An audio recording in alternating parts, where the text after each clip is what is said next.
warahmatullahi wabarakatuh. Perkenalkan, saya Mira Juliana, CGP Angkatan 7 dari Kabupaten Bogor. Pada kesempatan kali ini, saya akan melakukan 3 kali wawancara kepada kepala sekolah terkait pengambilan keputusan berbasis nilai-nilai kebajikan sebagai seorang pemimpin. Selamat menyaksikan.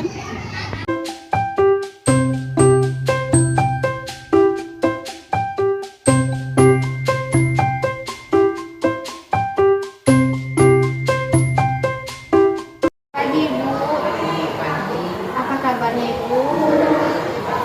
Ya, alhamdulillah ya.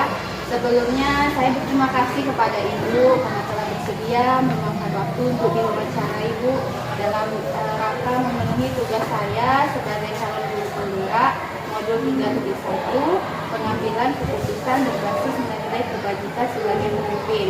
Nah, di sini kan Ibu sebagai pemimpin di sekolah ini tentu saja banyak sekali pengalaman Ibu dalam mengambil keputusan ya Bu ya. Dan malah dijadikan orang nomor 1 dalam menentukan sebuah keputusan. Ya Bu, nah, jadi kami nanti mau tanya-tanya pengalaman Ibu dalam mengambil keputusan. Ibu pernah tidak Bu mengalami dilema saat Ibu mengambil keputusan? Pernah ya Bu ya. Nah, ini kan dalam mengambil keputusan ada yang namanya dilema etika atau bujukan moral. Bagaimana cara Ibu mengidentifikasi bahwa kasus tersebut merupakan dilema etika atau bujukan moral? Saya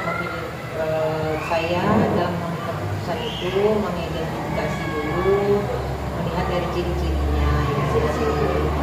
Dilema etika itu adalah sebuah keputusan yang harus diambil karena ada yang sama-sama benar sebenarnya dalam kasus tersebut. Kalau bukan moral itu saya akan mengidentifikasi juga berdasarkan cirinya, yaitu adanya sesuatu yang salah dan ada sesuatu yang benar ada sesuatu yang bertentangan. Berarti Ibu lihat dari nilai-nilai kebenarannya Bu ya? Ya. Ya, Bu. Nah ini Bu, berarti Ibu pernah mengalami keduanya Bu? Yang bukan moral saya rasa ini tidak ada. Ada juga ya. Ada juga. Nah, untuk dilema etika Bu, bisa Ibu ceritakan situasinya seperti apa dan keputusan seperti apa yang Ibu ambil? Kalau dilema etika ini pernah ya waktu rapat kenaikan kelas. Jadi saya setiap rapat itu biasanya saya menanyakan kelas 1 siapa yang akan naik kelas 2 sampai seterusnya ya.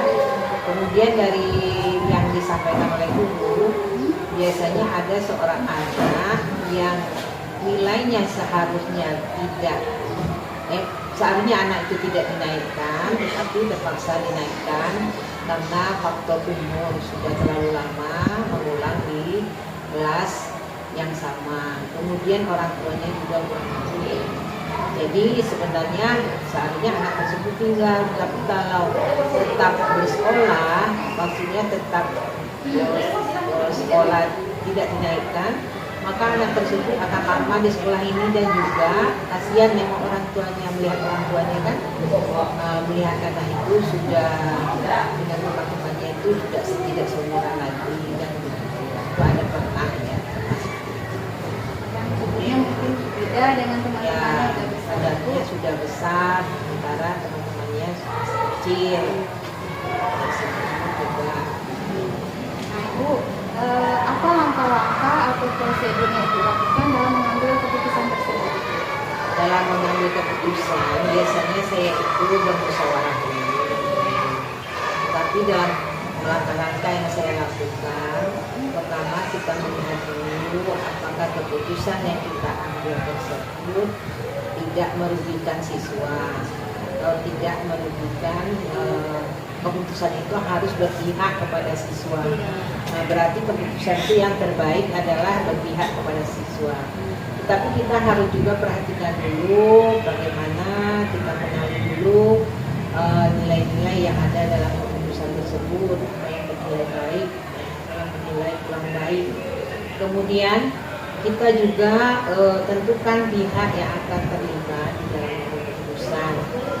Misalnya kita rapatkan melalui komite sekolah, dipanggil orang tuanya, ya biasanya kami seperti itu, kami panggil orang tuanya ke sekolah, Bu, anak ibu ini seharusnya ditinggalkan. Ini bagaimana pendapat ibu, apa ibu bisa membinanya, gitu kan?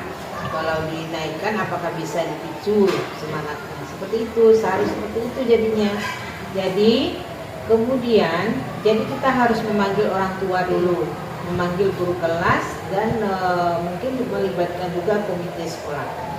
Kemudian kalau dari segi itu kita ujikan dulu apakah keputusan itu benar atau salah yang sudah kita ambil tersebut. Kemudian baru kita terapkan prinsip-prinsip yang sesuai dalam pengambilan keputusan ya. Misalnya keputusan itu yang tadi prinsipnya itu tidak merugikan siswa atau yang berpihak kepada siswa. Kemudian setelah kita ambil keputusan, misalnya anak tadi kita memutuskan untuk tinggal kelas ya, tetap tinggal misalnya atau tetap naik, maka seandainya anak yang tinggal tadi harus dinaikkan, itu harus ada konsekuensinya. Maksudnya itu dengan anak tersebut supaya lebih rajin belajar, dibantu oleh orang tua. Tapi kalau ditinggalkan juga demikian. Anak yang ditinggalkan tadi jangan sampai perasaannya itu sampai down gitu ya, sampai tertekan gitu kan. Jadi mana yang paling baik itulah yang kita ambil keputusan. Itulah kira-kira singkat. Berarti banyak langkah-langkah yang dilakukan sebelum ibu mengambil keputusan ya Bu ya. Intinya keputusan yang ibu ambil itu harus berpihak pada murid ibu. Nah, ibu, hal apa yang selama ini ibu anggap efektif dalam mengambil keputusan? Rasanya efektif itu yang mana? Yang efektif itu biasanya dalam mengambil keputusan itu saya musyawarahkan dulu. Berarti setelah dimusyawarahkan, kadang-kadang memang pendapat guru ya tidak sesuai, tetapi kadang-kadang dengan keputusan itu kita tanyakan bersama mungkin akan lebih baik. Tapi keputusan tetap kita arahkan kepada yang berpihak kepada siswa, tidak merugikan siswa, sesuai dengan prinsip sekarang ini yang merdeka. Ya. Ibu dalam mengambil keputusan Bu, apalagi melibatkan banyak orang, musyawarah, pasti ada tantangannya ya Bu ya. Nah, kira-kira tantangannya seperti apa? Tantangannya biasanya itu ada perbedaan pendapat, ya, perbedaan pendapat atau perbedaan pandangan dari guru ya. Tapi pada intinya nanti kita lihat mana dari tantangan tersebut yang paling tidak merugikan siswa. Jadi nanti kita arahkan guru-guru ke situ. Jadi saya juga mengambil keputusan itu biasanya supaya jangan merugikan siswa. Jadi biasanya keputusan yang diambil itu terhadap siswa. Ini kalau terhadap siswa ya, saya sering bermusyawarah. Semua keputusan yang saya ambil pasti saya musyawarahkan. Tapi kalau seandainya saya susah dalam mengambil keputusan, saya minta pandangan-pandangan guru yang lebih senior, atau saya minta pandangan dari pengawas, ya. Saya minta pandangan dari orang yang pernah menjadi mantan kepala sekolah, pernah menjadi kepala sekolah. Nah, itu biasanya saya lakukan seperti itu. Jadi insya Allah tantangan itu tidak begitu berarti. Tantangannya diperkecil ya Bu ya. Kalau pro kontra itu memang umum terjadi ya Bu ya. Ibu, jika ada kasus, biasanya Ibu langsung menyelesaikan saat itu juga, atau Ibu mengatur waktu, menjadwalkannya, mengaturnya? Biasanya melihat jenis kasusnya Bu ya. Kalau kasusnya itu berat dan melibatkan orang yang banyak, misalnya terlibat pelaku tua, itu biasanya saya jadwalkan. Tapi kalau kasusnya harus segera diatasi hari itu juga, tidak menyangkut orang tua, mungkin ya, itu bisa saya selesaikan hari itu juga. Kalau dapat, memang permasalahan itu cepat diselesaikan, jangan dipendam gitu ya. Kalau dipendam-pendam masalah itu lama-lama tambah besar ya, semakin lama semakin besar. Jadi tidak terselesaikan, malah nambah lagi masalah yang baru. Berarti tergantung dengan kasusnya, dengan urgennya Bu ya, mana yang harus cepat diselesaikan atau masih bisa dimusyawarahkan. Ini Bu, dalam pengambilan keputusan ini, apakah ada pihak-pihak yang membantu Ibu? Itu seperti yang saya uraikan tadi, dalam mengambil keputusan pertanyaan biasanya saya meminta pendapat atau dibantu oleh guru yang lebih senior ya, guru yang lebih berpengalaman, kemudian juga minta bantuan bertanya kepada pengawas atau kepada korwil ya, apakah keputusan yang saya ambil ini benar atau tidak. Itu kan saya harus punya dulu apa keputusan yang akan saya ambil, punya rancangan dulu. Kemudian baru saya sampaikan pandangan saya itu terhadap korwil atau terhadap pengawas maupun terhadap guru. Jadi dari situ saya akan dapat mengambil kesimpulan tetap keputusan itu harus mempermudah, harus yang terbaik untuk siswa atau berpihak kepada siswa. Ya. Nah Ibu, dari obrolan kita di awal sampai akhir ini, kira-kira apa kesimpulan yang bisa Ibu sampaikan, yang bisa Ibu jadikan pembelajaran dalam mengambil keputusan? Yang dapat saya simpulkan bahwa saya dalam mengambil keputusan itu harus meminta pandangan kepada orang lain ya. Kemudian saya juga dalam mengambil keputusan itu mempunyai langkah-langkah ya, harus berpikiran yang dingin ya, harus berpikiran jernih. Di sini dari pengalaman Ibu tadi bisa menjadi ilmu baru bagi saya sebagai calon guru penggerak, menambah pengetahuan saya. Jadi kami mengucapkan terima kasih kepada Ibu telah bersedia berbagi pengalaman tentang pengambilan keputusan berbasis nilai-nilai kebajikan. Oke Bu, terima kasih ya Bu.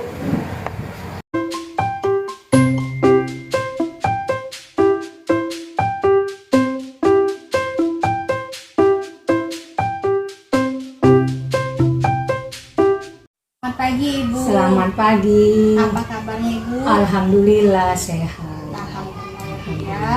Sebelumnya Bu, saya mengucapkan terima kasih kepada Ibu karena telah bersedia meluangkan waktu Ibu untuk saya wawancarai dalam rangka memenuhi tugas saya sebagai calon penggerak.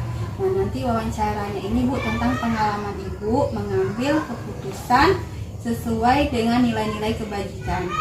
Nah, Ibu sebagai pemimpin di sekolah ini pasti sering mengambil keputusan ya Bu ya, baik itu berkaitan dengan sekolah, guru maupun siswa. Nah, selama ini Bu, pernahkah Ibu merasa dilema sebelum mengambil sebuah keputusan? Tentu saja pernah. Tentu saja pernah ya Bu ya. Pernah ya. Iya. Nah, selama ini Bu, bagaimana cara Ibu mengidentifikasi sebuah kasus itu mengandung dilema etika atau bujukan moral? Melihat dulu nilai kebajikan pada kasus tersebut.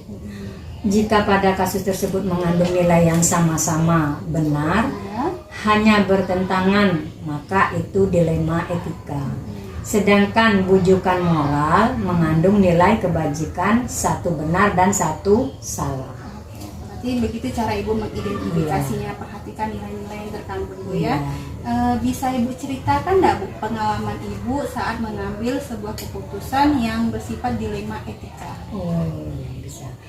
Contohnya saat saya mengajak guru-guru berwisata ke tempat daerah Sumbar. Pada awalnya direncanakan 3 hari perjalanan.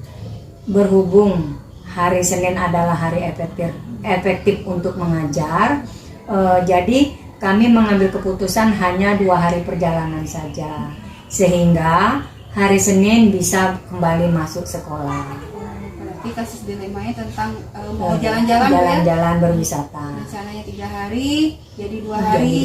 Mengingat hari Senin itu hari Senin masuk sekolah ya, efektif ajar lagi.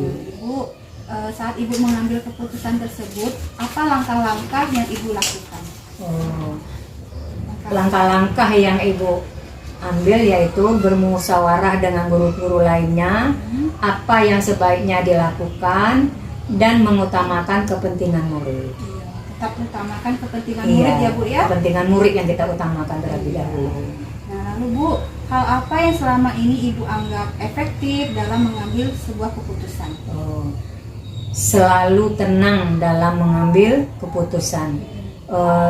Ibu tidak terburu-buru, dan bermusyawarah dengan guru-guru yang lainnya untuk mengambil keputusan.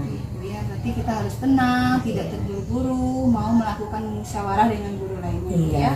Nah, saat kita mengambil keputusan Ibu, pasti ada tantangannya. Kira-kira apa tantangan yang Ibu rasakan saat Ibu mengambil keputusan tersebut? Oh, tentu saja ada, misalnya perbedaan pendapat. Ada sebagian guru yang ingin melanjutkan perjalanan sesuai dengan rencana awal, dan juga ada sebagian lagi ingin cepat kembali ke sekolah untuk melaksanakan tugas sekolahnya. Berarti perbedaan pendapat ya Bu ya? Perbedaan pendapat. Kan semakin banyak orang tentu berbeda-beda pendapatnya. Ya. Nah Bu, nah pada misalnya selama ini Ibu dalam menghadapi sebuah kasus itu langsung Ibu selesaikan atau Ibu atur waktu dan jadwal tersendiri Bu? Oh, tergantung pada kasus tersebut. Apakah harus diselesaikan saat itu juga? Apakah harus perlu bermusyawarah dengan guru yang lain? Jika kasus itu tidak berat, diselesaikan pada saat itu juga. Berarti tergantung dengan kasusnya Ya. Kemudian atau tidaknya Ya. Bu. Nah, saat Ibu mengambil keputusan, apakah ada pihak-pihak tertentu yang membantu Ibu? Oh, tentu saja ada yang membantu. Jika menyangkut kepentingan sekolah, pihak yang membantu saya adalah majelis guru dan komite sekolah. Itu tentu pihak-pihak yang Yang sangat membantu ya Bu ya? yang terkait membantu dengan sekolah. di dalam. Oke Bu, nah selama pembicaraan kita tadi dari awal sampai sekarang, kira-kira apa yang bisa Ibu petik, Ibu jadikan pembelajaran dalam mengambil sebuah keputusan? Saat mengambil sebuah keputusan, kita harus dengan kepala dingin, mengutamakan kepentingan bersama dan berpihak pada murid.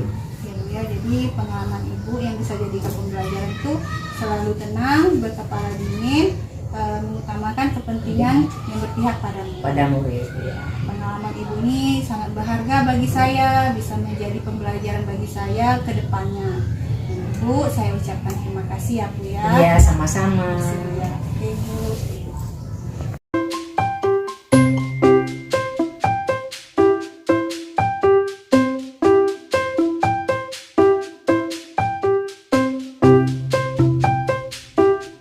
Pagi Bu. Pagi. Apa kabarnya Ibu? Alhamdulillah sehat. Sebelumnya saya sangat berterima kasih kepada Ibu karena telah bersedia meluangkan waktunya mau diwawancara Ibu dalam rangka memenuhi tugas saya sebagai calon perwira modul 3.1 dengan pelajaran seksual pengetahuan pendidikan berbasis dan kewajiban. Bu, nah di sini Bu, Ibu kan sebagai pemimpin di sekolah ini, tentu saja sudah sangat sering mengambil keputusan gitu ya, malah dijadikan orang pertama, orang terpenting lah dalam mengambil keputusan. Bu, saat mengambil keputusan Ibu pernah mengalami dilema? Pernah ya. Pernah menemukan kasus yang sifatnya dilema etika atau bujukan moral, Bu. Bagaimana cara Ibu mengidentifikasi kalau kasus itu sifatnya dilema etika atau dia bujukan moral?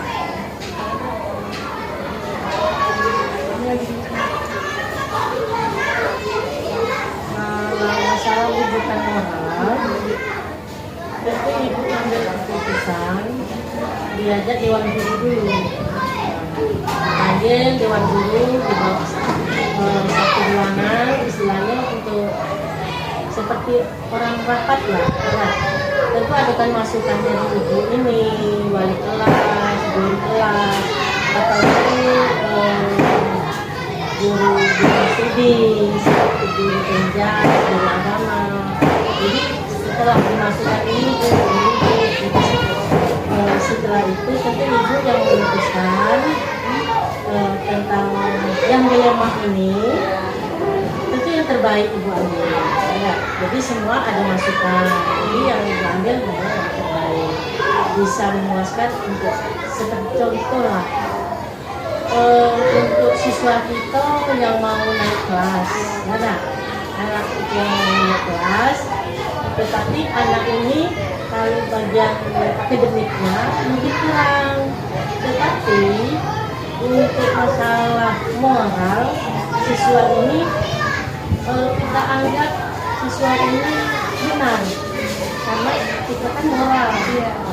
Walaupun matematika kurang, bahasa Indonesia kurang, IPA-nya kurang ya, tetapi bukan kurang nian. Nah, di sisi anak ini moralnya tinggi, santun kepada orang tua dan wali kelasnya dulu. Nah, satu sisi kita ambil yang terbaik. Baik ya. Jadi itu termasuk di dilema etika antara yang benar dengan benar. Iya, betul. Nah, Ibu, apa langkah-langkah atau prosedur yang dilakukan saat mengambil keputusan itu? Langkah-langkahnya. Langkah-langkahnya. Pertama, untuk permasalahan ini, saya memanggil komite dan tidak lupa juga dengan dewan guru, karena ini adalah wadah pendidikan. Kita bergabung dengan siswa, dengan guru, dengan komite, apapun hal yang terjadi di sekolah tidak luput dari komite. Nah, untuk saya sebagai kepala sekolah, saya tidak berani mengambil keputusan sendiri. Yang jelas yang ngumpul dewan guru dan komite dulu. Setelah itu tentu banyak masukan yang ini, yang itu kan. Nah, saya ambil keputusan yang terbaik. Tapi kumpulkan dulu komite dengan guru ya. Bahas Iya. Nah ini Bu, hal apa yang selama ini Ibu anggap efektif dalam mengambil keputusan? Kira-kira langkah yang mana yang efektif dilakukan dalam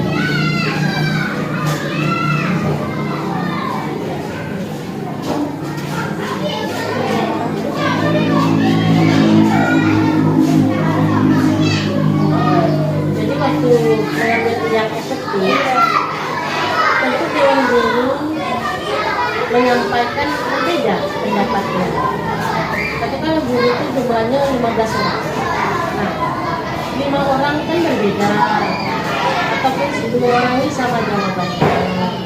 Tentu kita ambil yang terbanyak dan yang terbaik. apa tantangan Ibu dalam mengambil keputusan pada kasus ini? Tantangannya, permasalahan yang muncul kalau Ibu Tantangan itu kalau keputusan, membuat keputusan, tantangan itu memang berat. pasti ada tantangan Iya, gitu ya, pasti ada tantangan. pro dan kontranya gitu kan. Kalau contoh seperti siswa lah dulu ya, sebab kita bergabung sama siswa. Kalau siswa itu, siswa ini ada yang nakal, ada yang tidak nakal, ada yang pintar, ada yang tidak pintar. Nah, tetapi tidak ada yang tidak pintar sama sekali tidak, setengah lagi ada. Jadi ada yang menyampaikan keputusan, kita ambil keputusan kalau ada yang nakal kita keluarkan kan itu. Tetapi karena dewan guru menyampaikan ada juga yang terbaik tentang siswa ini, ada juga menyampaikan ada yang untuk memutuskan dikeluarkan. Tentu sebagai kepala sekolah memutuskan agar siswa ini terus sekolah. Jadi ada perbedaan pendapat lah Iya, intinya ada iya. Bu. Jika ada kasus ini Bu, biasanya Ibu langsung menyelesaikannya atau Ibu mengatur waktu dan tempat untuk menyelesaikan kasus ini? Tapi lihat dulu kasusnya. Kalau kasusnya ringan, otomatis ibu langsung spontan. Tetapi kalau seandainya kasusnya agak berat, misal lagi siswa mengeluarkan darah dengan siswa sama siswa, tentu cari solusi diajak lagi komite kita panggil orang tuanya. Kita sama-sama. Bu, nah dalam mengambil keputusan ini Bu, apakah ada pihak-pihak tertentu yang mendukung atau membantu menentukan keputusan? Kalau yang mungkin keputusan yang terbaik pastilah dia mendukung kan gitu ya. Tetapi kalau seandainya 3 orang yang memutuskan yang terburuk mungkin susah juga kita menerima hal yang seperti itu. Oke Bu, dari sepanjang obrolan kita dari awal tadi sampai yang terakhir ini, apa yang bisa Ibu simpulkan dan Ibu bisa jadikan pembelajaran dalam